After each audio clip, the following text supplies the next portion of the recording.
আমরা ঈদের ছুটিতে গ্রামের বাড়িতে গেছি বেড়াইতে।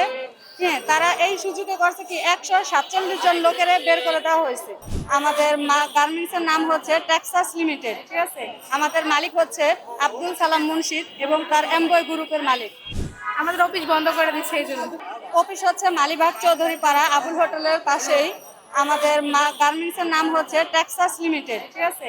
আমাদের মালিক হচ্ছে আব্দুল সালাম মুন্সিদ এবং তার এমবয় গ্রুপের মালিক। আমরা ঈদের ছুটিতে গ্রামের বাড়িতে গেছি বেড়াইতে। হ্যাঁ, তারা এই সুযোগে করছে কি 147 জন লোকের বের করে দেওয়া হয়েছে।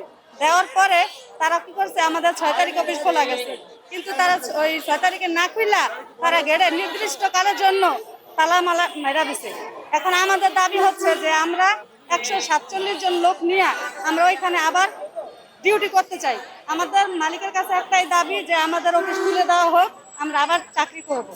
এটা সরানো হচ্ছে, আমরা একটা ইউনিয়ন করেছি, কারণ এটা ইউনিয়ন হচ্ছে যে মালিক পক্ষ থেকে আমরা ইউনিয়ন চাইছি, যে জন্য যে একটা আমাদের ইউনিয়ন সরকারের থেকে মানে বহিত ছিল, এই কারণে আমরা ইউনিয়ন করছি। এজন্য 147 জন লোক বের করে দেওয়া হয়েছে।